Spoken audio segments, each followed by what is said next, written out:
once you move from a kind of sufficiency to luxury, people will fall in love with their material happiness. And when you fall in love with your material happiness, you'll want it to be perpetuated, and you will be willing to give up your liberties in order to do that.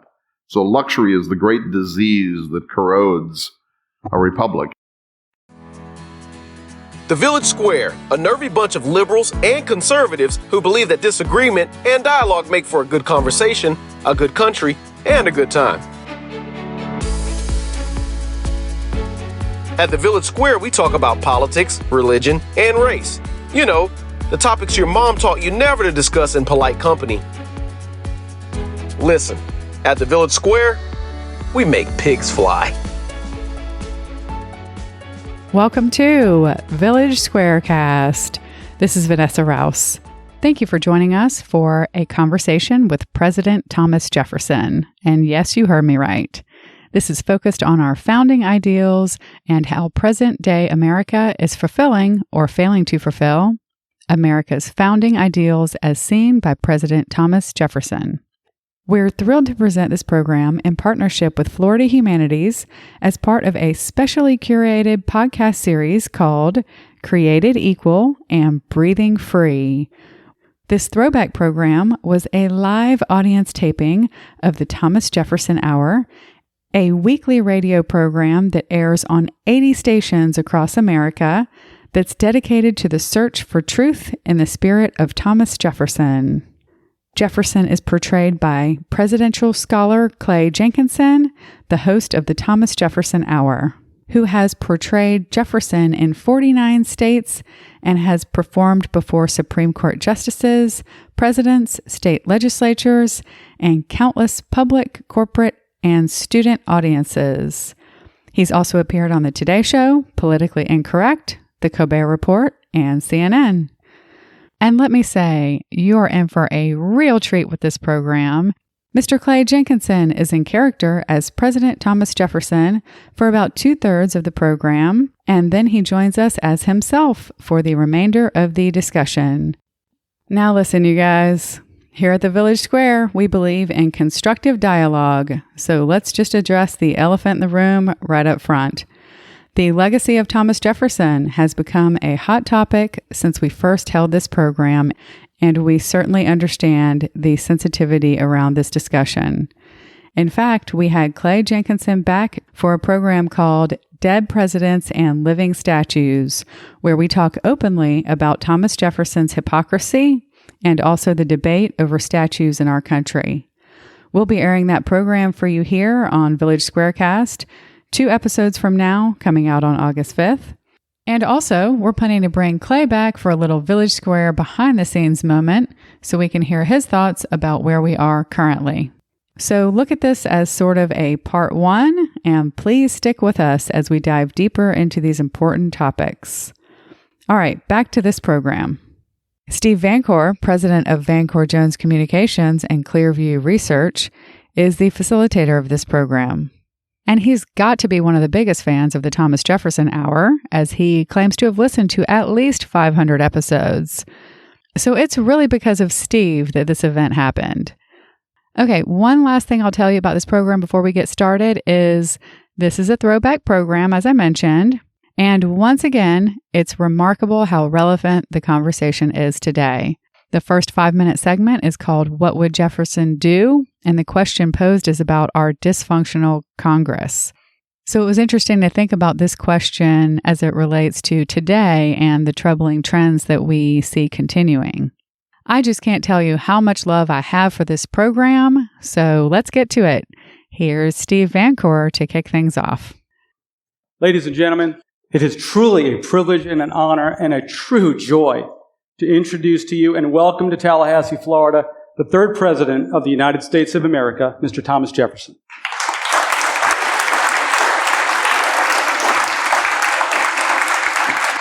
Good day, citizens, and welcome to What Would Jefferson Do? Our weekly opportunity to discuss current American events with President Thomas Jefferson, who is seated across from me now. I am your guest, Steve Vancore from Tallahassee, Florida, and on behalf of the Village Square, good day to you, Mr. President. Good day to you, citizens. Mr. President, Our House of Representatives is in a bit of a quandary and a little bit of a crisis. Mr. President, if you were in this situation, what would you do? Well, first of all, let me say that I believe very strongly that the earth belongs to the living and not the dead. So this is really your problem and not mine. I lived between 1743 and 1826, and I had many very significant problems to try to solve.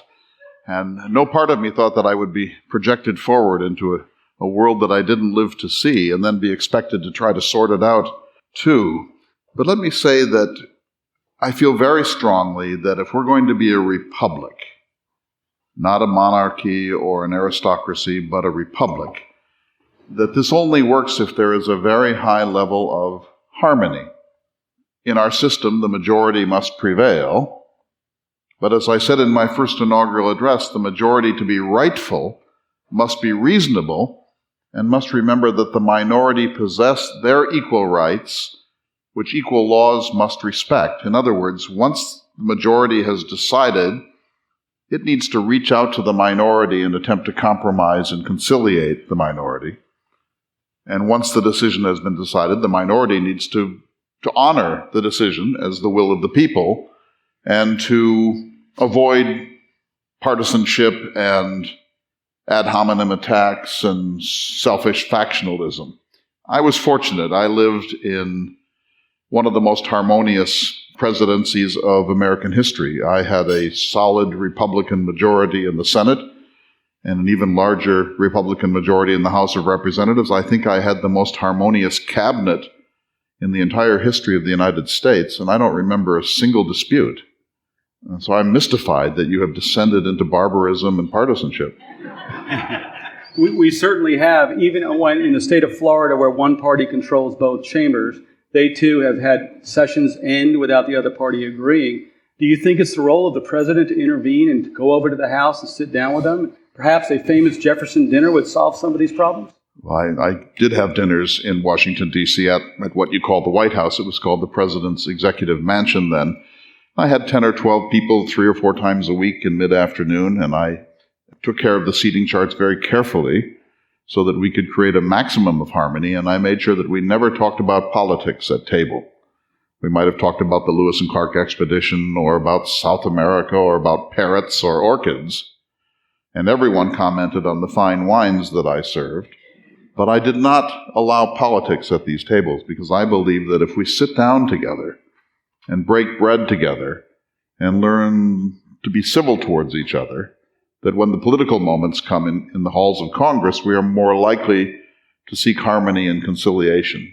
And we're not seeing much of that these days, are we, Mr. President? Well, of course, you must live in your own time. I had the good fortune of living in mine. I would simply say that there has been some volatility in the American system from the beginning. My election in 1800, in which I narrowly defeated my old friend John Adams to become the 3rd President of the United States, has been called by some historians the most vituperative and hotly contested election in the history of the country. So I know something about fury and partisanship, but once the election was over, in my first inaugural address, I famously said, every difference of opinion is not a difference of principle. We have called by separate names men of the same principle. We are all Federalists, and we are all Republicans. And I would hope that the point would come in your time when you could say we are all Democrats, and we are all Republicans. Well, thank you very much for that enlightening observation, and we appreciate it. And we wish they would take your words to heart. I don't think I've added much to you. To your debate, but I've told you what I can say from my own time. And gave very little guidance to our president on how to solve this problem. Thank you very much. Thank you very much. And that concludes the first section called What Would Jefferson Do?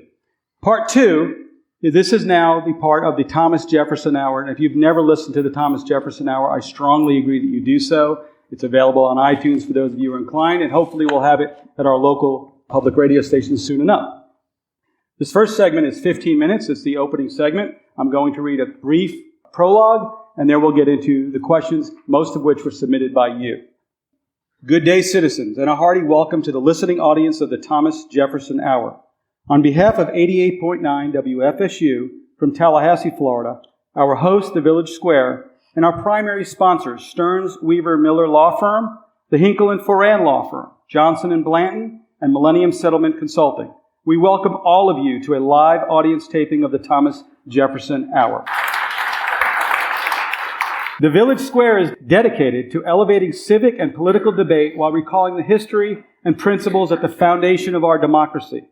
Tonight's program is titled Founding Ideals, a Conversation with President Thomas Jefferson. Good day to you, Mr. President. Good day to you, citizens. Let me say that in the course of my lifetime, I never stepped foot in the state of Florida. I never really got into North Carolina. I traveled no more than 70 miles west of my birthplace in Virginia. I never was in the Shenandoah Valley. I would have liked to have accompanied my protege, Meriwether Lewis, up the Missouri in 1804, or Zebulon Pike up the Mississippi in 1805, but the fact is, I spent my entire life huddled on the eastern seaboard. Now, it is true that my grandson, Francis Epps, moved here to Tallahassee in Florida in 1829. I must tell you that I wanted him to stay in Virginia. I gave him Bedford, my second home, Poplar Forest, near today's Lynchburg in Virginia. It's an experimental octagonal house. I was quite proud of it. And it had the most productive fields of all of the plantations that I managed in the course of my lifetime. And in fact, the inheritance that I left to young Francis Epps was the only one that I managed to secure. I died so hopelessly in debt in 1826, about $9 million in your currency, that I lost Monticello. My daughter Martha could not spend the rest of her life at Monticello. In fact, she eventually moved to Boston to be with her children who were there. If I had lived longer, I can assure you that Francis would not have moved here. I am a Virginian, and although I desperately wanted the Floridas in 1803 when I purchased the Louisiana Territory, I constantly advised my two sons-in-law to stay in Virginia and to make their destiny there. But the good news for you is that Epps came here 3 years after my death, and he went on to become a pioneer, not only the mayor of Tallahassee twice, but of course the founder of what became Florida State University. So he was carrying on the Jefferson commitment to public education. Mr. Jefferson, that's a perfect lead into our question. The more I've studied your life, the more it amazes me how direct and immediate, certainly liberty and the Constitution and the Bill of Rights and the Declaration of Independence flows through our veins. But as I travel through our own community, I see the statue of your grandson. I see a law school modeled after your beloved Monticello. The county to the east of us is named after you, and its capital seat with a rotunda courthouse modeled after your home as well. Of course, the county to the east of that, we won't mention the name of that county. We just built a brand new park in downtown Tallahassee, and in the center of that park is a meridian marker based on a statute you yourself wrote. Did you think in your time that you would have this kind of long-range impact so far from your home on the direct and immediate days of citizens so far removed from yourself? No, I could not have anticipated that. I never took myself that seriously. I wanted to be remembered for the Declaration of Independence, which I wrote in 1776, for the Virginia Statute for Religious Liberty, which I wrote in 1778, but which was passed into law in 1786, and then the University of Virginia at Charlottesville, which I created in my retirement years. I knew that I would be remembered by history as the author of the Declaration of Independence, but I didn't think that I would become as important a figure in your history as I have become. And I want to slightly warn you against that sort of thing. If I am important, it's because that I embodied certain principles of the Enlightenment. In other words, if I had never been born, the world would probably be about the same as it is. Somebody else would have written the Declaration of Independence. I think you would have separated church and state. Another university would eventually have been built in Virginia. It might not have been architecturally distinguished, but it certainly would have been built. And so I never allowed myself to be caught up in the cult of being Thomas Jefferson. I assumed that I had done what I could to represent natural rights and to articulate the American dream, but I never felt that I deserved a special place in American history. Mr. Jefferson, I know you were a man, you were very modest in your time, and you did not believe that you were going to have this, but you set us on a course of what one might call Jefferson ideals, and it's an important part of tonight's presentation. And let's contrast that for a second, the Jeffersonian ideals with what you would call the Hamiltonian ideals. And reflect for a moment, if you could, on how are we doing? What I wanted was a well-educated farmers' republic. I said in my only book, Notes on Virginia, those who labor in the earth are the chosen people of God, if ever he had a chosen people.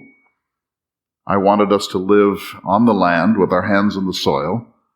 I wanted us to be ruggedly independent, antagonistic to government, eternally vigilant against government encroachment on our liberties. I believed in the smallest national government that could minimally hold our social fabric together. I'm an isolationist. I regard a national debt as a national disgrace. And I believe in the 10th Amendment. I hope you do too, that those powers not delegated to the national government belong instead to the states and to the people. And so if that was my vision, I don't think you're doing very well. Okay.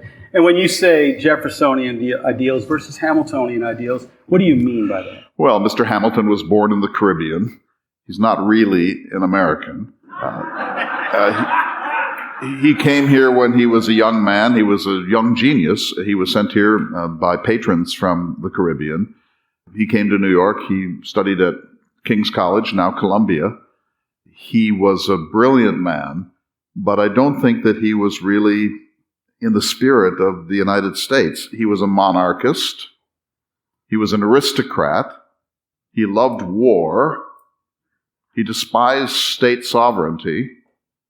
I should tell you that in June of 1787, at the Constitutional Convention in Philadelphia, I was not there, I was in Europe, but on June 18th, Mr. Hamilton gave a speech in which he outlined his vision of this country. It was a 5-hour speech. I won't give you all of its highlights, but Mr. Madison, my closest friend, was there, and he was taking down virtually verbatim notes, and I'm aware of what Hamilton said. This is what Hamilton wanted for America: a president to serve for life, the president to have an unqualified veto over every act of Congress, senators to serve for life, governors of individual states to be appointed by the federal authority, and the national government to have veto power over every act of every state legislature. Hamilton said of you, the people, he said, the people, they are a rabble, a beast, childlike, entirely incapable of self-government. And he said, let us reduce the states to mere administrative units. And when we began to interpret the Constitution of the United States, he said, whatever we think is necessary and useful for this country is implied in the Constitution's text. So let me just ask all of you this. Which of your recent presidents would you wish to have served for life? Thank you for that. Very enlightening comment. You had mentioned being ever vigilant of your government. This question comes from the bureau chief of the largest newspaper in the state, Mary Ellen Klaus, and I would like to read it. Please provide us with some context for your statement. Were it left for me to decide whether we should have a government without newspapers or newspapers without government, I should not hesitate a moment to prefer the latter. I believe that each person in this room is capable of self-government.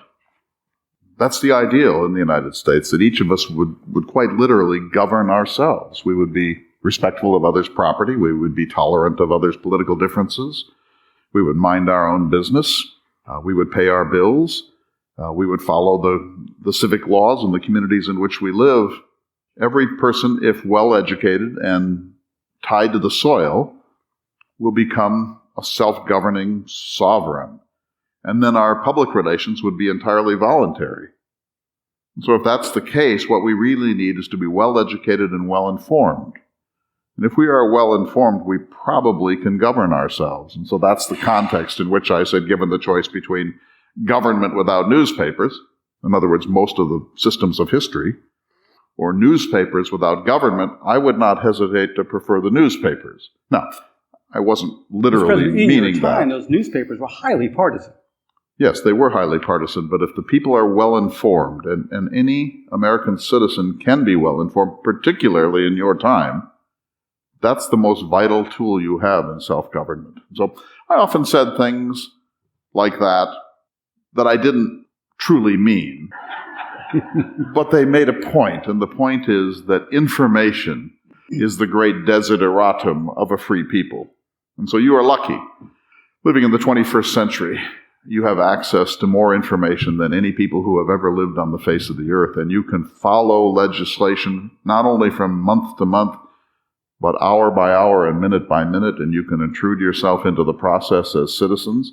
It would be possible in your time to have true democracy. I'm not necessarily recommending it, but you electronically in your era could canvass the will of the entire population of the United States more or less instantly. In my time, on election day, people took their horse or carriage into the village green of the nearest county. There was usually ale and punch and roistering and wrestling and boxing and a whole range of irrational activities. And then the election involved a dais like this, where the sheriff or the county official would have a box here and a box here, and people would come up one by one and place their ballot in the box of the person for whom they wished to vote. It was very cumbersome. Women didn't vote.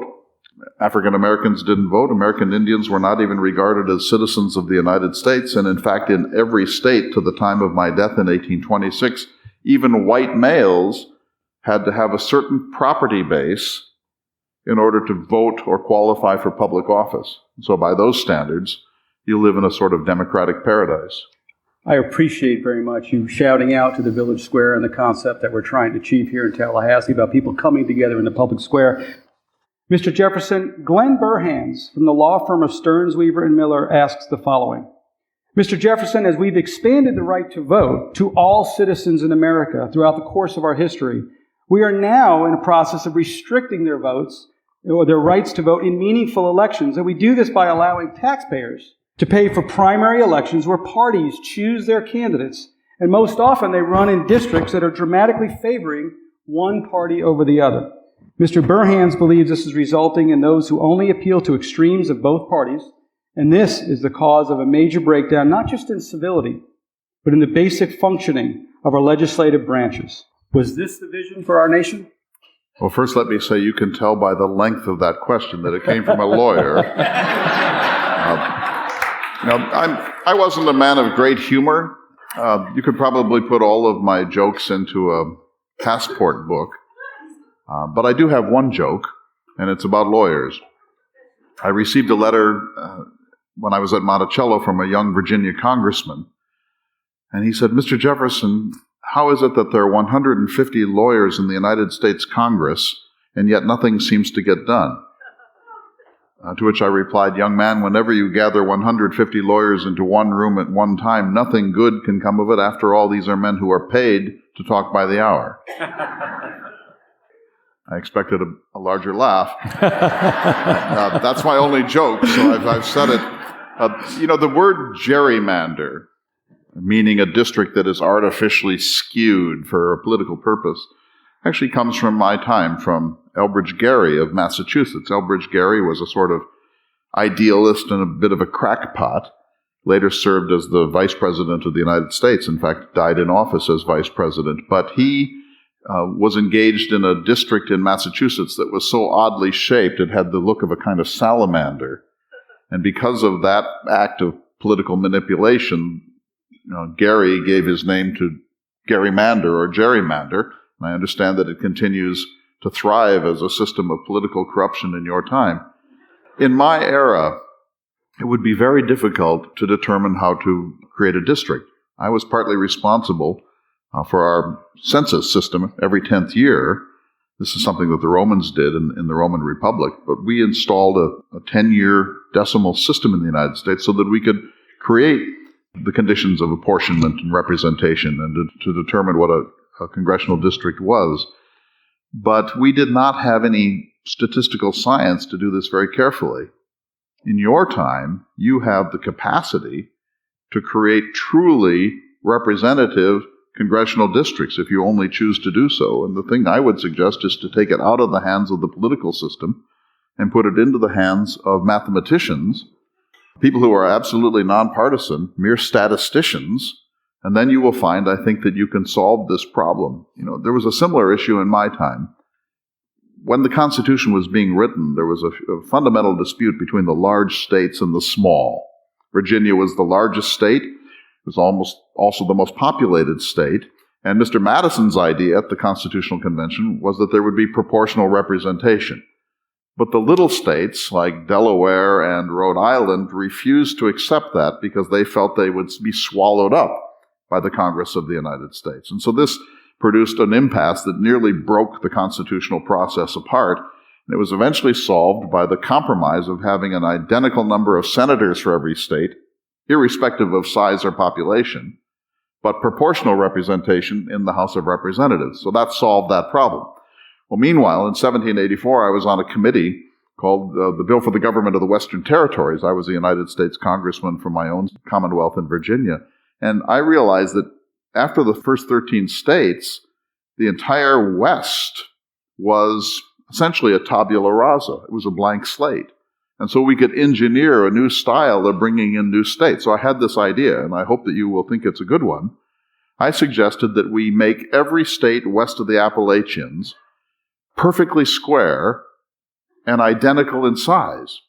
This would solve the problem of Yes, it would. The differential between large states and small, so that every future state would be a perfect rectangle. I like geometry.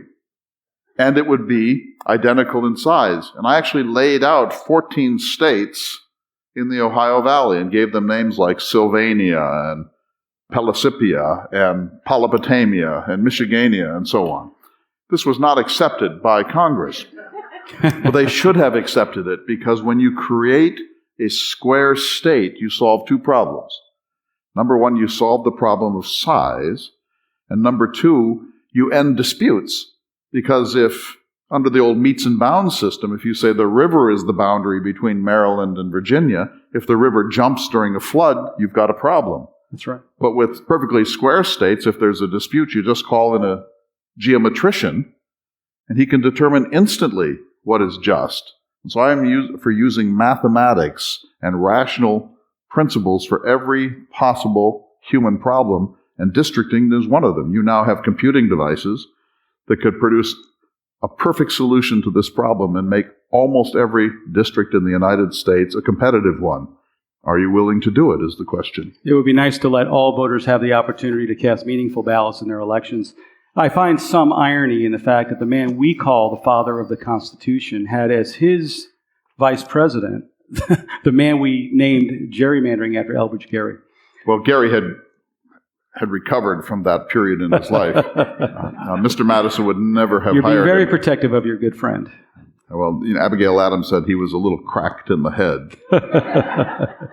Mr. Jefferson, you're talking about modern technology. You talked about advancements we're witnessing here, but yet you always believe, and I heard you talk the other day about the ideal of the personal conversation, bringing us back to those founding ideals and one of the goals of the Village Square.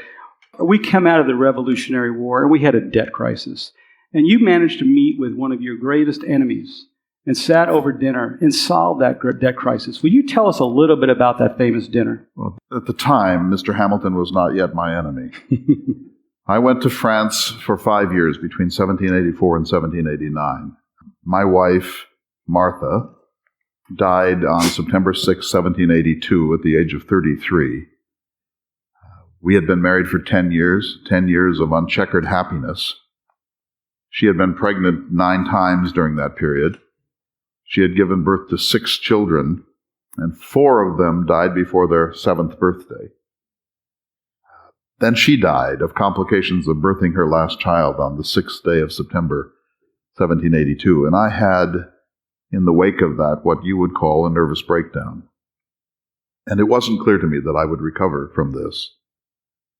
Mr. Madison, my closest friend, knowing the depths of my grief, urged Congress to appoint me as a minister to the courts of Europe, to be stationed in Paris, because Madison felt that if he could get me out of the country, away from the environs of my depression, that I might recover. And I did, in fact. And I spent 5 years in France with Benjamin Franklin and John Adams and others.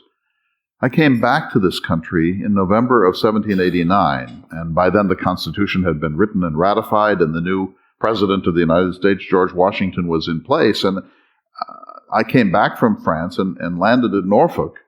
And when I disembarked, there was a letter waiting for me at port from the President of the United States, my friend George Washington, saying that he had nominated me to be the Secretary of State and that the Senate had confirmed this. Now, he had not consulted me about this. I wanted to go back to France. I had left most of my personal effects there, and I wanted to see the French Revolution through. But I couldn't say no, of course, to General Washington, so I became the first Secretary of State. And after a few weeks at Monticello, I made my way to the capital, which was then New York, and took up my post. Well, no sooner did I get there than I was coming out of my own lodgings one day, and I saw Alexander Hamilton walking up and down in a disheveled way, and he was usually a very natty dresser. And he looked tired and depressed and disheveled, and so I took a stroll with him, and I didn't know him very well at the time. I asked him what was the problem, and he said that the system, that the whole government of the United States was in danger of collapse because we had a national debt that needed to be paid off. And the Congress had refused to adopt his fiscal system. And so I then said, well, what would change? What would allow adoption? And he said, we need more votes from Virginia and other southern states. So I said, I will gather a dinner party at my salon, and I'll bring in Mr. Madison, and we'll see if something can be done, because I too believe in fiscal responsibility. In Europe, I noticed that our fiscal credit was very low in Dutch and other circles. So I hosted this party, and my dinner parties were always famous for perfect wines, great French cuisine, and a very high level of civility. And so I had a dinner party. I guess that explains why you did not invite Mr. Burr. Well, at this time, I didn't know Burr very well. This is long before I was the President of the United States. So I had this dinner party, and Madison was there, and Hamilton was there, and several others. And I was simply the host. I stayed out of it. But during the dinner, Mr. Madison and Alexander Hamilton, who had worked together in creating the Constitution, forged a compromise in which Madison would see to it that the southern states supported the funding bill that Hamilton needed, if Hamilton would make sure that northern states agreed to place the permanent national capital on the Potomac. So the capital would be located in the upper South, close to Mount Vernon, on the Potomac, in exchange for Southern votes for this fiscal assumption of the state and national debt. I suppose I was the midwife to that agreement. I regretted it for most of the rest of my life. Hamilton duped me. I didn't realize the Machiavellian that he was, and he was able to install a fiscal regimen that I think essentially ruined the American dream. I'm no friend to banks. I'm no friend to national debts. And Hamilton, I don't want to go into details because I hate to spoil the evening, but Hamilton decided that the accumulated debts of the states and the nation needed to be paid off. Of course, we all agreed. But Hamilton decided that they should be paid off at par. These war certificates and bonds had been purchased by widows and farmers and soldiers during the course of our revolution. And they had depreciated, so they were worth 50 cents on the dollar now, or 30 cents on the dollar, in some cases 10 cents on the dollar. Hamilton decided to pay them off at par, but before he announced this to the American people, he announced it to his friends. And his friends went all over the country buying up this depreciated paper at 10 cents on the dollar, farmers who thought they would never even get that. And no sooner had this occurred than Hamilton announced to the nation that he was paying the debt at par. These speculators made money, and the original holders, the people who created the success of our revolution, were left holding the bag. You would be That happy was to know, the moment that I realized that Colonel Alexander Hamilton was a corruptionist and a very dangerous man. You'd be happy to know that in today's time, if someone were to do that, they would land in jail. We have a government agency that would oversee it. So you say. I very much doubt that that's true. You know, there are always Hamiltonians. There are always Hamiltonians, and they are very clever. They don't sleep at night. While the rest of us are drinking fine wine or growing rutabagas, they are scheming to undermine the liberties of the American people. You think I'm joking, but I am not. The speculative class are not people who are true patriots. They prefer profit to patriotism, and they prefer profit to human liberty, and they will enslave you every time. You must watch them like a hawk and impeach them whenever possible. Thank you, Mr. President. Mr. President, on the subject of liberty, the next question is about religious liberty. There's currently much controversy around the topic of religious liberty. In light of a recent Supreme Court decision legalizing marriage, something that was inconceivable in your day. Legalizing marriage? Between same-sex partners. Oh my. This has been celebrated by many citizens in our nation. Religiously conservative Americans are increasingly concerned they may be forced to act against their conscience on this matter. As the author of the Virginia Statute for Religious Liberty, what wisdom do you have for us on this matter? I blush. I'm surprised, sir, that you would bring up a question of this sort in front of ladies. You surely don't expect me to discuss homosexuality in a public gathering. But the freedom to marry, sir. Well, I'm a believer in natural law. I hope you are too. And according to natural law, the propagation of the species depends upon a man and a woman, a male and a female. In almost all societies and in many other species, there are examples of homosexuality. But this is a rarity in species, and it's not something I think that we should encourage with federal law. It seems to me that if such things are done, they should be done on a strictly private basis. But I would be very unhappy to think that the government of the United States would sanction homosexuality in any form. So you would support the government outlawing it, sir? Well, you know, marriage is really a private matter that occurs in a chapel. But to the extent that government issues marriage licenses, I would expect government to support productivity in reproduction and not the reverse. Okay, thank you for that. Well, speaking of the Bill of Rights, we seem to be, it is interesting that when you were in Paris, you received kind of three cool letters, as I would call it. One from Mr. Franklin, Mr. Washington, and your good friend James Madison. And when you received their letters with the new Constitution in it, you weren't so happy with it, were you? I'm still shocked that you asked me about gay marriage. It seems like only a ruffian would do such a thing. But it's a big issue during our time, Mr. President. You know, there was homosexuality in my time, but it was, the less said about it, I think, the better. I believe in a wall of separation between public policy and private behavior. I believe in discretion. Each one of us has a private life, and that private life is entitled to a very large shield of discretion, it seems to me. And when we carry our animalism into the public square for any purpose, I think we degrade the principles of the Republic. So I'm having a little bit of trouble recovering from your rude question. But let me address the Constitution. So I was not at the Constitutional Convention. I was in France. And they had the first thing they did in Philadelphia when they met, these 55 men, was to agree to secrecy, that they would not divulge outside of Independence Hall the deliberations within.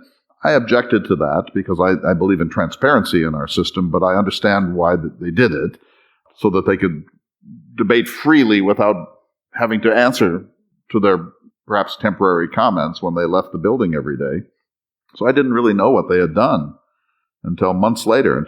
September 17th is Constitution Day. It's the day that the 39 members of the Constitutional Convention signed the document, and then three of them, Franklin, the greatest American, George Washington, the president of the convention, and my closest friend, James Madison, all hand-copied out the new Constitution and sent me copies to France. And I was waiting with great anticipation for this moment. I will tell you that when I received copies of the Constitution, I was sorely disappointed with it. And I'll tell you why, for really three reasons. Number one, it was much too centralized and powerful a Constitution.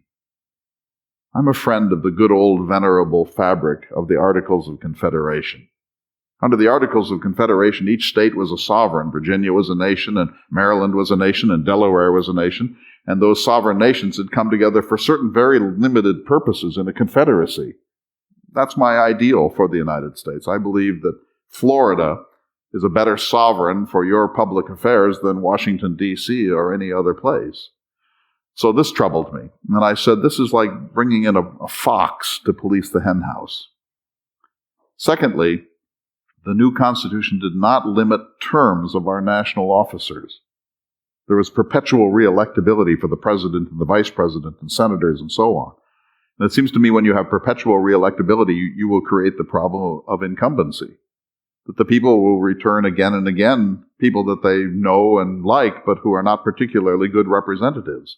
And so we need to have an artificial way of retiring people so that fresh blood will come into our political system. I'm for maybe a presidency of one term only of 7 years with a vote of confidence or no confidence in the middle. But for term limits on all national offices, including, by the way, Supreme Court justices.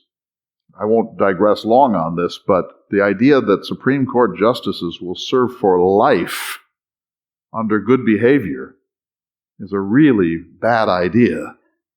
Even in my own lifetime, I said, few die and none resign. And of course, in my time, when somebody were appointed to the court in his 30s, we could at least be glad that he would be dead by 50. But in your time, if you appoint someone in his 30s, did you have anybody in mind? He could live for decades. I mean, the idea of the judiciary is that it be independent to a certain degree of the electorate.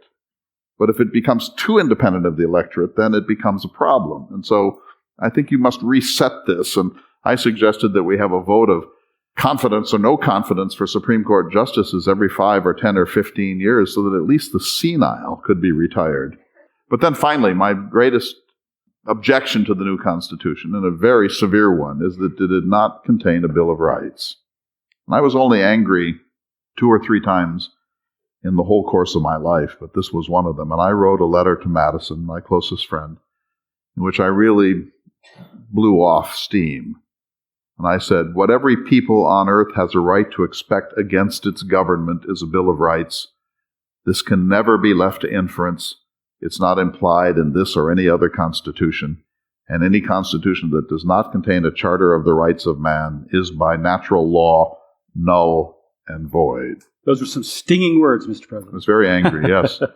No, anger in my time was much more genteel than it is in yours. Right. You know, we lived essentially in a Jane Austen novel. And so everyone spoke with circumlocution and euphemism at all times. And I pride myself on this, and I want to say something about that because of your commitment to the village square. Societies are naturally fractional. People fall out for good reasons and for bad reasons. You know, the founding fathers did not even create a system with political parties in mind. They thought we would be nonpartisan. Well, it soon proved that faction is probably a term in human nature. It probably is inevitable. And so soon the Federalists and the Anti-Federalists began, and then it was the Whigs and the Republicans and so on. So, if that's true, we must find every possible way to compromise and conciliate if we wish to be a republic. And I wrote a letter to my grandson, Thomas Jefferson Randolph, when he was leaving Virginia to go to Boston for some studies. And I said, be careful, because you will be drawn into disputes because you happen to be my grandson. I said, turn away from them as you would from an angry bull. I said, Franklin was right when he said that no man is ever convinced in argument. It often leads to duels, but people are seldom convinced. And so I said, ideally, we are born with grace and civility and good humor. But even if we aren't, we can adopt what I call artificial good humor.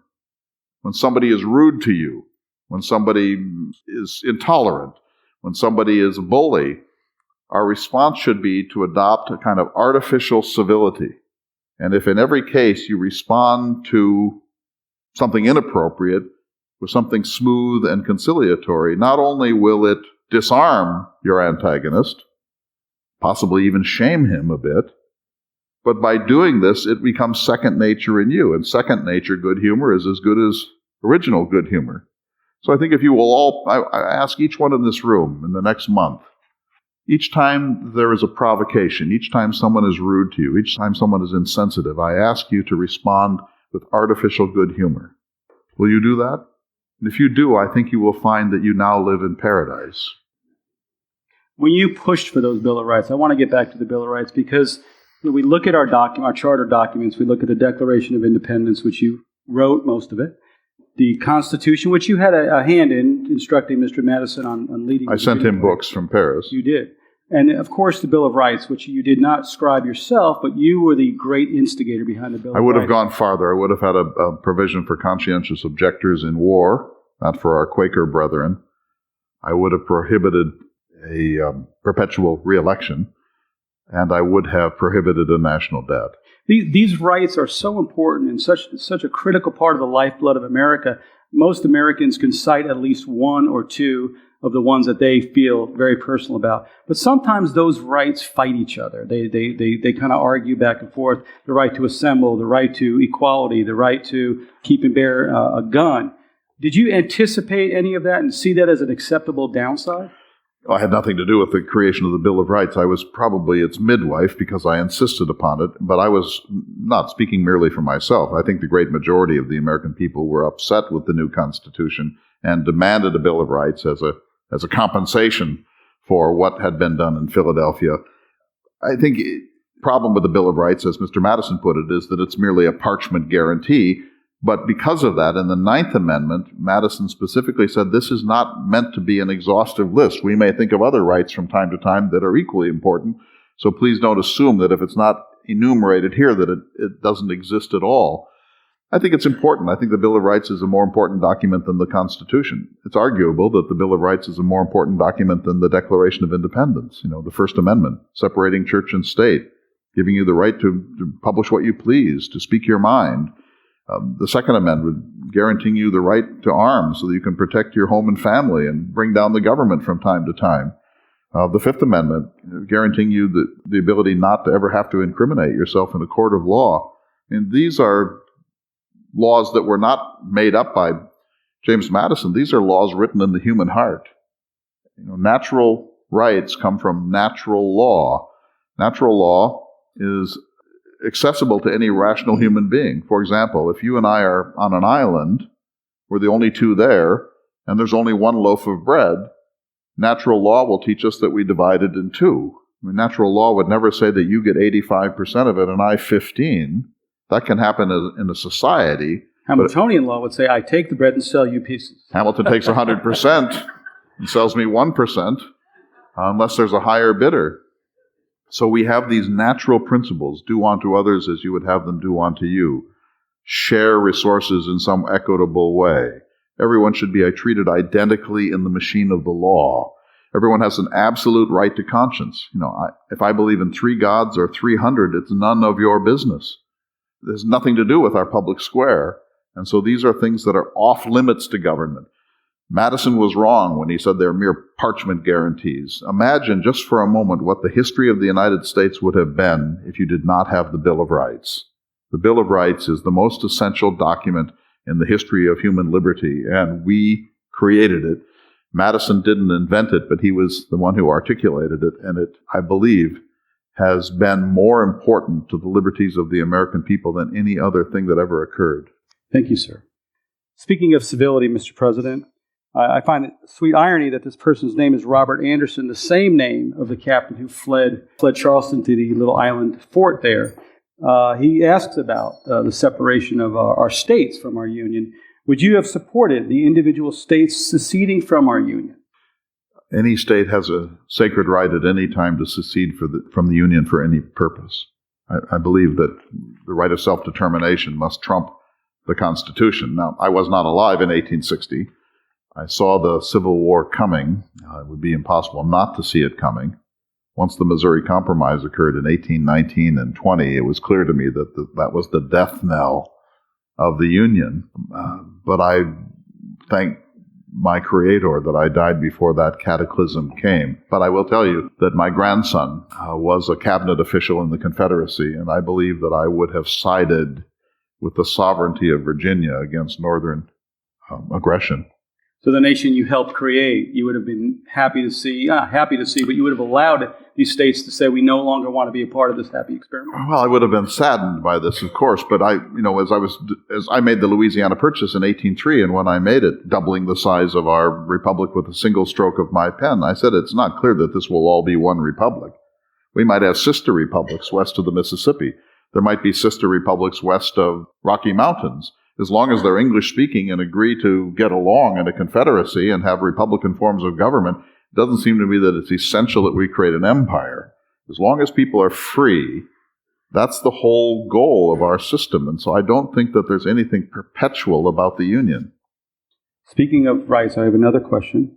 Is the right to bear arms intended to allow the right of citizens who are not militia to keep and store multiple firearms in their homes? It depends on who you ask. Mr. Madison would say that the purpose of the Second Amendment was to create a militia as opposed to a permanent military establishment. You have a permanent army and a permanent navy and a permanent air force and a permanent coast guard and so on. We had studied our history and we were very frightened of that sort of thing. When you create a standing army and a standing navy, they're ruinously expensive. They will create a national debt and a very strong executive. When you create this machine, an army and a navy, they will want to find wars to fight. And so that it's an invitation to adventurism. We saw this in the death of the Roman Republic and the coming of the Roman Empire. And so we wanted to avoid what you now take for granted, a permanent military establishment. And so to do that, we wanted a militia, a people's army. And that meant that every man in this room on a Saturday would go to the public square with his musket, and we would drill. And people, of course, needed to have their own weapons, because otherwise, if the government is supplying the weapons for the militia, it's no longer a militia. The government can withhold those weapons at will. And so we wanted every able-bodied man to have a musket or a rifle so that he could participate in a people's army. And now, you know, the text of the Second Amendment says a well-regulated militia being desirable, people shall have the right to keep and bear arms. In your time, you have no effective militia, so you might want to revisit that principle. But that's Madison speaking. I believe in the right to revolution. So one of the other questions leads right into that. Do you think we are still a revolutionary country? No. No, the great concern of all of the founding fathers, Franklin and Washington and Madison and I, was luxury. Once all the great republics have been inhabited by farmers who were largely self-sufficient. Once you move from a kind of sufficiency to luxury, people will fall in love with their material happiness. And when you fall in love with your material happiness, you'll want it to be perpetuated, and you will be willing to give up your liberties in order to do that. So luxury is the great disease that corrodes a republic. And I mean no disrespect, but you are certainly the most materially prosperous people who ever walked the face of the earth. And because of that, I think that your revolutionary edge has been somewhat blunted. You must be prepared to sacrifice your life, your fortune, and your sacred honor if you wish to be free.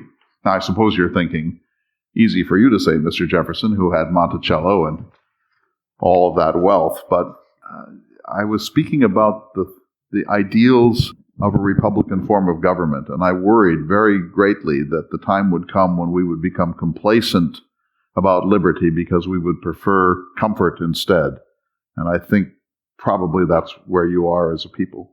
Thank you very much, Mr. President. For this final segment, we're going to interview Mr. Clay Jenkinson out of character, no longer as Thomas Jefferson. Welcome back to the Thomas Jefferson Hour, your weekly conversation with President Thomas Jefferson. This week we are conducting a live audience taping hosted by the Village Square in Tallahassee, Florida. I am your host, Steve Van Coor, and seated next to me now is the man who portrays Thomas Jefferson, humanities scholar and author, Mr. Clay Jenkinson. Clay, thank you for coming to Tallahassee. Well, first, thank you. My voice doesn't change. I can't take off my wig. I want to say how pleased I am to be here. I've been looking forward to this for a long time. Just for our radio audience, I want to say there are a couple of hundred people here. We're in a very rustic sort of lodge. We've had a splendid meal. I see evidence of some modest drinking. We have a very elegant crowd that's sent questions up on cards. Steve, it's great to be here with you. You know, I have the sense that maybe our conversation has been a little stiff. If so, I apologize for that. My goal when I perform as Jefferson is to let Jefferson be Jefferson, and I often find things coming out of my mouth that I don't agree with, but that's the whole point. Jefferson was a man who lived between 1743 and 1826. He was a slaveholder. He was, by our standards, a male chauvinist. He was an aristocrat. So he had a certain detachment, an emotional detachment. He liked to live up on the top of his mountain in Virginia. And I always say Jefferson was happiest when he was alone in a room with the English language in his library and fine paper.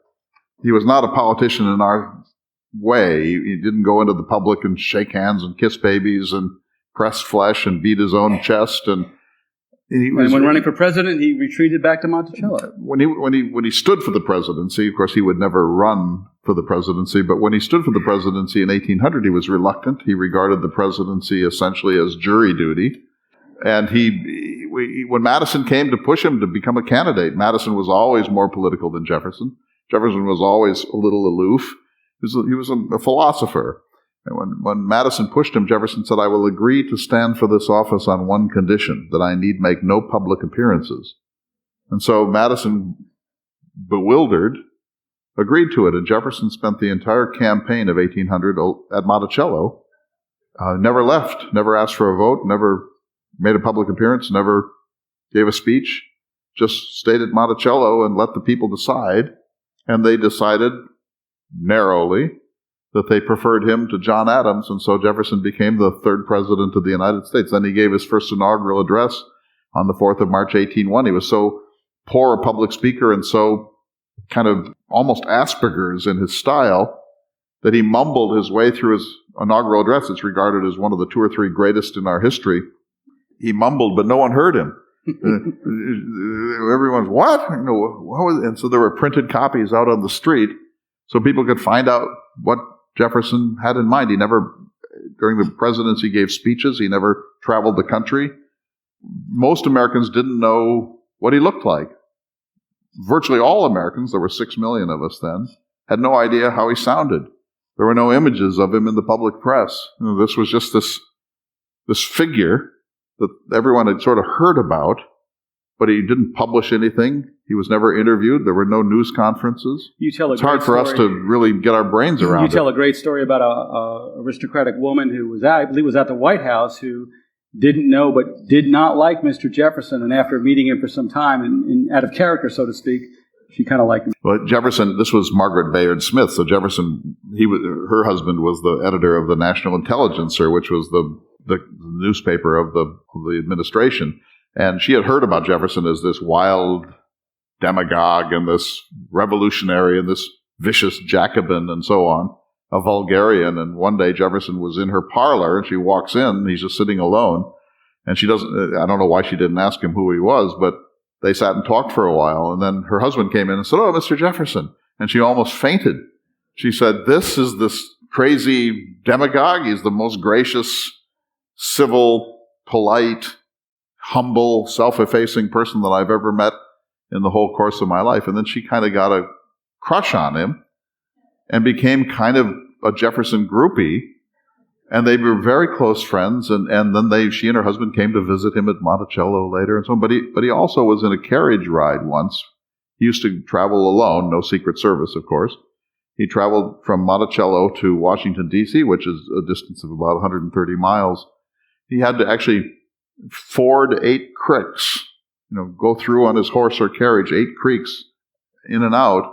And he would stay in these houses or inns. And one time he was in the carriage and this other man came in and Man had no idea who Jefferson was, and they were talking as the carriage rumbled along, and the man said that Jefferson was the worst person who ever lived, so then Jefferson started to draw him out. Well, what do you think of Jefferson's tax policy? And what do you think of the Louisiana Purchase? And what do you think of the separation of church and state? The man just attacked Thomas Jefferson through the entire travel. And they get to this inn, and the innkeeper comes out and says, President Jefferson. And the man nearly fainted dead away. He was just so embarrassed. And so he apologized profusely, and then he went away and said, no one who knows Jefferson can dislike him. Well, Clay, you mentioned the word loud demagogues. Right. And that gets to several of the people here have asked us about what you think Mr. Jefferson would think about the current crop of presidential candidates. No, I'm not naming any names in particular. Well, and in particular, who would be most Jeffersonian? Yeah, I don't know the answer to that question. Everyone's thinking a little bit about Donald Trump, of course. Donald Trump is sort of the Patrick Henry of our time, a big blowhard who is full of ego and says crazy things that he probably doesn't mean. A demagogue means somebody who plays on the darker, lowest instincts of the people, that our fears, our lusts, our aggressions, and our peevishness. And demagoguery is a really bad thing in a republic. And so Jefferson always feared demagogues. Aaron Burr was sort of one. Patrick Henry was certainly one. And so I don't think I think Jefferson would not be surprised that Donald Trump exists. I think he'd be surprised that he has support. I think Jefferson would think after one or two speeches, the people would simply turn away in disgust. If Donald Trump has as much traction in our culture as he seems to have, it's a sign of very deep discontentment. And Jefferson likes discontentment to find a voice. So maybe Donald Trump is a cathartic force that's drawing off some of our anger and frustration and unhappiness. It's hard to believe that a man who speaks that way could be the representative of the greatest country this on earth. This man who would have said the seeds of liberty need to be sowed with the blood of tyrants. Jefferson's not afraid of some stirring up of the culture, but I don't think he likes rabble-rousing or name-calling much. I think Jefferson would like Rand Paul. They're both libertarians and isolationists to a certain degree. Jefferson today, who knows if he'd be a Democrat or Republican. It depends on how you do the math, but he certainly wouldn't be a Democrat of the Nancy Pelosi sort. He doesn't like government. Jefferson wouldn't have liked the New Deal. He wouldn't have liked the Great Society. He wouldn't like welfare. Jefferson believed that each American should be like you. Imagine if every American were like the people in this room. Self-reliant, well-educated, thoughtful, civil, law-abiding. I mean, just imagine if 330 million people were like you. I'm sure there are some schnooks in this room, but on the whole, you represent the ideal, right? Because you're here. You're not. I won't say what I was about to say, but you represent the ideal. And so why can't we make that work for 330 million people? We should be able to. But the fact is, we've created a culture with a very large welfare state and a great deal of dependency, and a lot of people, including the middle class, are at the public trough. Jefferson didn't want that at all. And so you have to think, well, what candidate of our time comes closest to representing that sort of really serious and enlightened, well-educated self-reliance? I don't think that it's Mrs. Clinton. On the other hand, I don't think it's Ted Cruz either. I mean, Rand Paul comes about closest, but it's kind of a silly exercise in a way, Steve, because Jefferson lived then. We're on the other side of the Holocaust. We're on the other side of World Wars I and II. We're on the other side of the Civil War. We're on the other side of the Freudian divide. We're on the other side of Darwinism. We're now an urban nation. We now have atomic weapons and cruise missiles. We have cyber porn. Most of the things that trouble us could not have been imagined by the people of Jefferson's time. And so the solutions they had, living in a 3-mile-per-hour world, are solutions that don't probably work very well for us. So take, for example, two examples. One is drunkenness. Jefferson's time, we were much more likely to be drunk than we are today. There's a book about this called The Alcoholic Republic. But in Jefferson's time, someone goes to a tavern and gets incredibly drunk, and on his way home he falls off his horse. That doesn't do a lot of damage. Today, that same person is in a car and causes a 200-car crack-up on a freeway. And so the technologies change these things. The damage would have been limited in his time because of the technological infrastructure. Similarly with guns. Jefferson says a free man is a man with a gun and so on. In Jefferson's time, if one of you suddenly jumped up and were angry at Steve or me and wanted to shoot us, you'd have a musket. After you shot the first ball, it would take you 30 or 40 seconds to reload. You'd be pulling the ramrod out and getting the powder out and putting it in the pan, and we would overwhelm that person within seconds. But today, a 9mm handgun could kill 30 or 40 people in this room before we could even understand what was happening. And so the technologies have something to do with this. The Fourth Amendment, protecting us from illegal searches and seizures. That means one thing in Jefferson's time. What does it mean in the age of the NSA? You know, if you're a parent, as I am, you know, it used to be that the sexual predator was somebody who couldn't get into your house. Today, that person's in the computer in your son's or daughter's bedroom.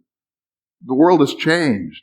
It's a very much more complex world. And so if you try to lock it all into the founding fathers, as some of the Tea Party folks do, and Ted Cruz or some of these people sometimes attempt to do, you're really comparing apples and oranges. We live in a breathtakingly complex world that we try to govern according to principles that were created by people who lived in a 3-mile-per-hour world. And the irony of that is the founding father most often quoted, one of his more famous quotes was, "The earth belongs to the living, not the dead." And Mr. Jefferson believed that you would tear up the Constitution every 20 years or so. Jefferson did write a letter to Madison from France in 1789 saying, "The earth belongs to the living, the earth belongs in usufruct to the living, and therefore we should tear up the Constitution once every generation." And then he worked that out as 19 years.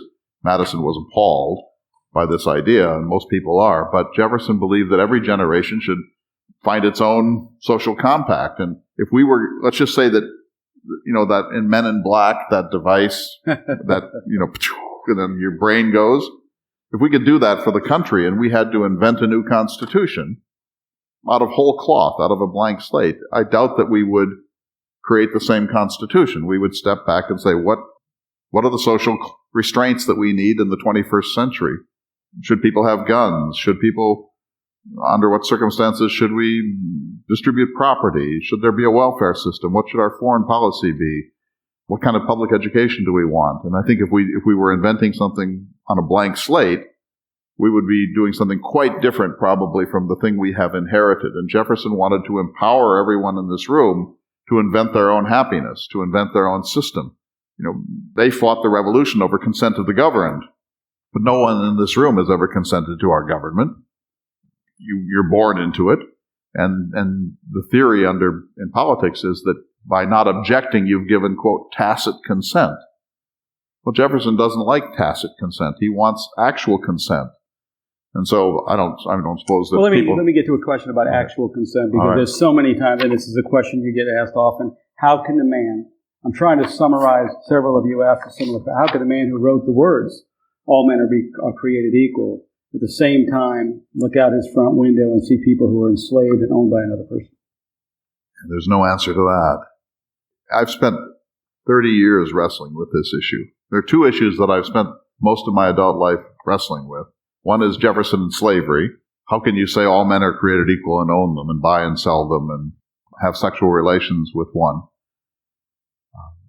There's no answer to this. And the other question that I wrestle with is, why did Meriwether Lewis commit suicide? And if so, why did Meriwether Lewis commit suicide?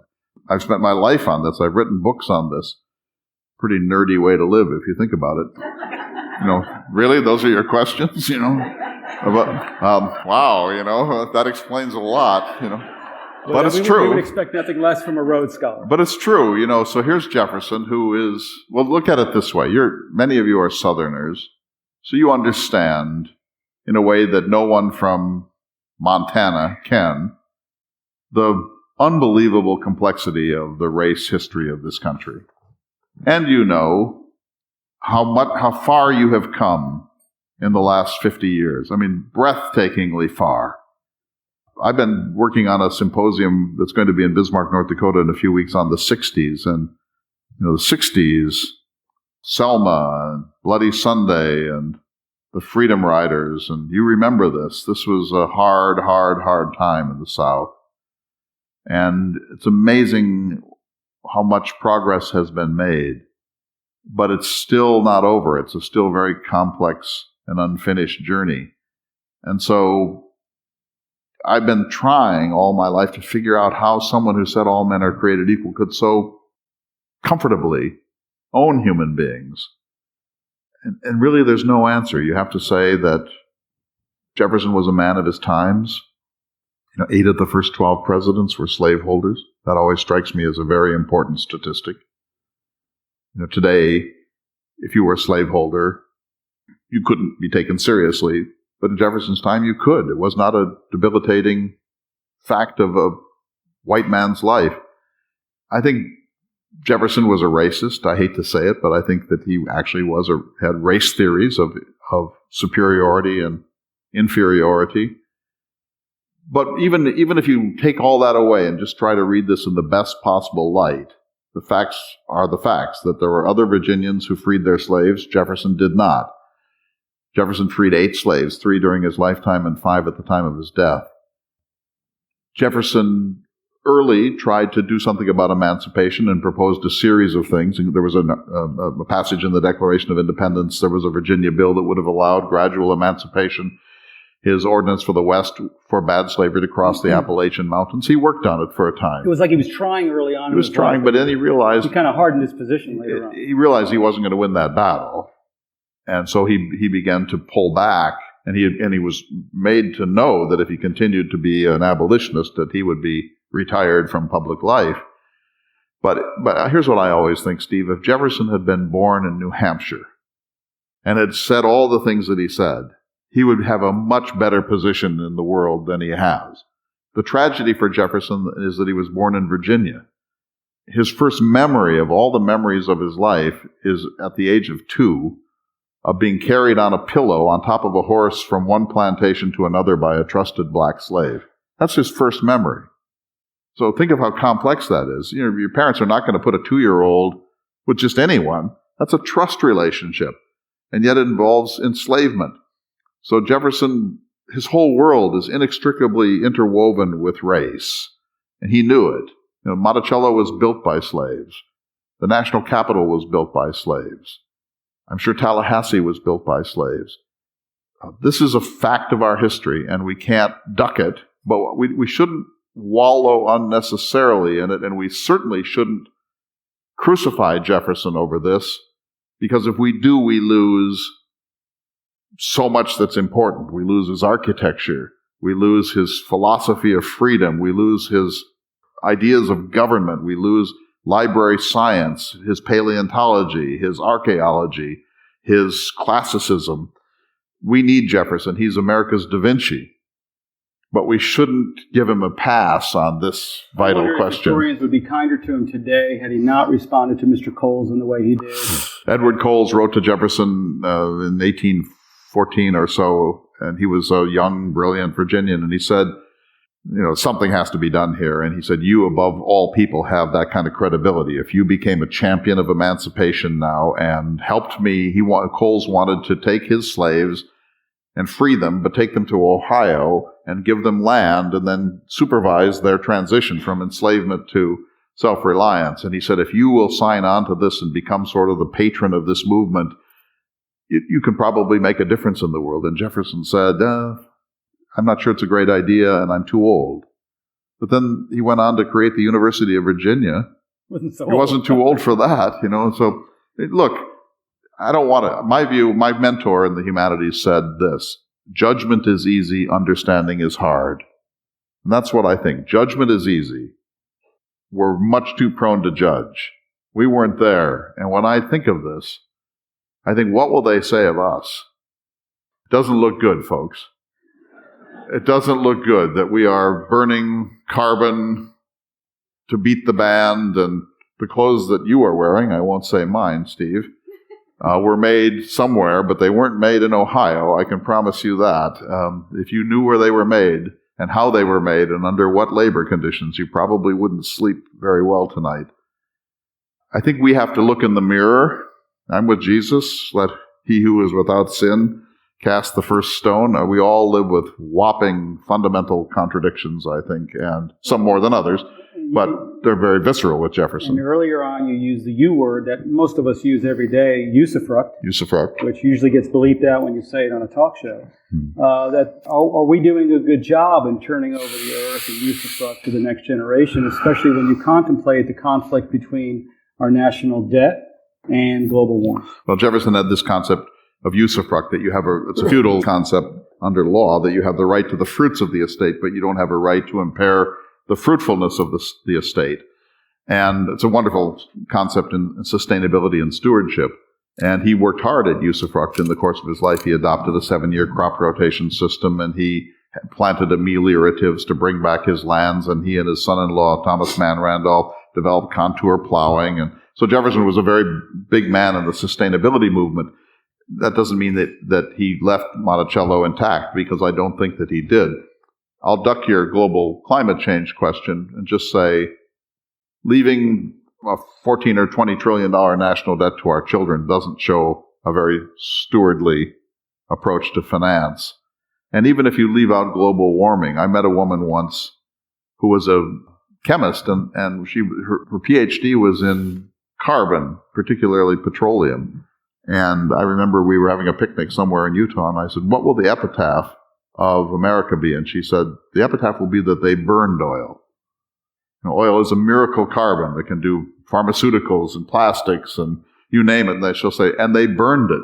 They burned it. Not only did they burn it, but they burned it indifferent to the future. At some point, the oil will be gone and we will have used it. And so from that point of view, from a usufructian point of view, we're not doing very well, but we're certainly enjoying it. Yes, we are. And so, I think Jefferson that's why I think I do Jefferson, is that he seldom has the answer, but he always has the question. And the question is, are we free? Are we equal? Does the poor person have, or the black person or the Hispanic person have the same legal access as the white male?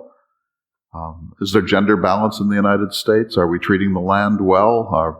Do we have mechanisms of social change that are built into our system? Are we educating our children so they can be responsible adults? I think all those Jeffersonian questions are really the ones we need to be asking all of the time, and that's what you do in the Village Square. And I congratulate you, and you do it in a civil way. But I don't think Jefferson is necessarily the answers. He's more the questions. With that, we are out of time. We are deeply appreciative to you, Clay, for coming out and spending this time with us and allowing us to take you out of your home in Bismarck and be a part of Tallahassee for a few days. It's been such a pleasure to be here. I'm so sorry to be leaving for several reasons. First of all, I'm from North Dakota. And, it's autumn in North Dakota. And I think if you've been up there, you know what that means. And secondly, you have so much here. You have everything here. And in North Dakota, we have nothing. The reason I'm a Lewis and Clark scholar is that's all we've got. We have Lewis and Clark, and we have Lawrence Welk. And I had Thai soup. The word Thai has never been spoken in the state of North Dakota. We are the land of Velveeta cheese. Today I was at Trader Joe's. I bought like 300 pounds of cheese to smuggle back and sell within North Dakota. You have everything here. And then you have, when you drove me in the other day, we drove by some gigantic brick facility. And on a university campus. You it was our cathedral. And you said it was a cathedral. And poor Jefferson, think of what Jefferson would think about 85,000 people in stands screaming about people throwing a ball. And I understand you're playing... Doing this the whole time. Yeah, chopping, and this sounds like the Roman Empire, gladiatorial sports, and now you're playing ruffians from Louisville. I would love to stay for that. In North Dakota, all of our stadia are outdoors. And so after October 1st, no one would go to a football game because there's frostbite. It may be paradise here, I don't know, but I really have fallen in love with Tallahassee, and you have all these Jeffersonian echoes. You have It's amazing. the law school and the rotunda. I didn't get to say it, however, your capital is really, a Non-Jeffersonian. profound violation of Jeffersonian principles. What possessed you? You had that extraordinary dome, this neoclassical building, and then you just threw up a tower that, we have one in North Dakota. It looks like an insurance tower. What were you thinking? Jefferson created the neoclassical public design with the Capitol at Richmond, and almost every state has followed it, and there are only, I think, 4 exceptions: Lincoln, Nebraska, Baton Rouge, Bismarck, and it turns out Tallahassee. And it seems to me you should raise that thing and go back to your dome. Don't you agree? Yeah. I have had such a good time here, and I so appreciate the people that I've had a chance to meet and your spirit. And I really want to say, just before we close, about the Village Square. I've been so impressed with this idea. The reason that I'm here, I know, is because of Jefferson and civility. And if you've watched Fox and MSNBC recently, you know what incivility looks like. And we are in a very, very, very serious problem here, where our national government is in a state of paralysis. And while we can't solve problems A through Z, immigration, energy policy, education policy, our foreign affairs, China is leaping forward, and Argentina is leaping forward, and Brazil is moving forward, and India is moving forward, because great nations do things. And this paralysis is going to destroy us if we're not careful. And Jefferson's the answer. The answer is mutual forbearance and civility and engagement. You don't see much of it anymore in the United States. It's really a bad time. And I think what you're doing here, I just congratulate you to bring people together for the purposes of true conversation. Just ask yourself this as you leave: how many true conversations do you get in a year now in your life? We live in a mediated world where we're sitting in front of flickering screens, trading insults on Facebook. If you took the cat tropes out of Facebook, there'd be nothing left. Just think of the number of cat memes. That alone should be outlawed, I think. That should allow us to withdraw the First Amendment. We have got to return to a kind of cheerful civility in this country, and if we don't, we're toast. And I think what you're doing with the Village Square is absolutely the right answer. And I've been saying to Liz and to others, to you, Steve, that you should franchise this, and I'll try to carry it to the barons of North Dakota, but it needs to go to all 50 states. So congratulations.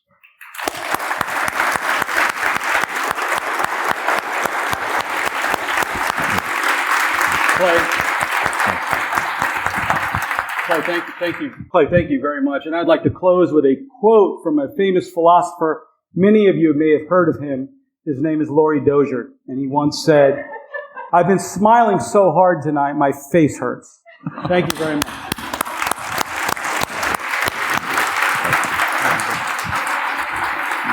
Hi again, it's Vanessa here, your podcast host. I hope you enjoyed this conversation with President Thomas Jefferson. We're so thankful to Clay Jenkinson, creator of the Thomas Jefferson Hour, for sharing these insights with us and for his exceptional performance. And we're also thankful to Steve Vancour for making this happen in Tallahassee. And by the way, that famous philosopher mentioned at the end, Laurie Dozier, that's my dad. Talk about smiling. That was a lovely surprise as I was editing this program. Remember to join us again on August 5th as we bring both Clay and Steve back to continue the conversation, and God Squad regular Derek McGee will be joining the discussion too, as we explore dead presidents and living statues in our continued podcast series with Florida Humanities. Before I let you go, That question that Clay asked at the end, how many true conversations do you get in a year? That made me pause. I'm happy to report that Village Square has helped me connect to more true conversations in my life. They've helped me tremendously, and they've sparked so many other true conversations in my life with friends and family as I talk about what I've heard, like with my husband and kids about this Jefferson program. I loved it so much that I listened to it with the family, and it led to lots of great discussion. I can't tell you how many times we paused to say, "We heard about that on Hamilton." So in all honesty, I have to admit that the Hamilton parts stung for a minute. And then I realized my reaction was more related to my love for the absolutely outstanding work of art that is the play Hamilton. But when it comes to the actual man, I realized from this program, as I did also with the play, just how little I know about Hamilton himself and about the dynamics between the founding fathers and, frankly, that time in our history. And once again, this has me thinking about perspective. I know I talk about that a lot, but for real, this is another great example of how the same general story or time period or event is experienced differently by different people, and also how individuals can hold such different views from each other and each is valuable, and how exposure to different viewpoints helps us all grow and helps us arrive at solutions that benefit the greater good. And on that note, I found Clay's comments at the end about the state of our government very interesting, and this was 5 years ago. Just like one of my other favorite programs, The Righteous Mind with Dr. Jonathan Haidt, which you can listen to in episode 10, here's another expert highlighting our trends long before many of us realized how bad it's gotten. It's our responsibility to take charge of the state of our union, so hopefully this provided a little inspiration to help us move forward together. All right, before we sign off, a huge thank you to Florida Humanities for partnering with us to present this podcast series, Created Equal and Breathing Free. Subscribe to Village SquareCast wherever you listen to podcasts, so you'll see the fantastic lineup of programs we have planned for you throughout the rest of this calendar year. To stay up to date with all that's happening with the Village Square, subscribe to our newsletter at villagesquare.us. We appreciate you listening to A Conversation with Thomas Jefferson. Until next time, we challenge you to reach out with an open heart and mind to someone who doesn't look or think like you. It changes everything. We'll talk to you soon, and thank you so much for listening to Village SquareCast.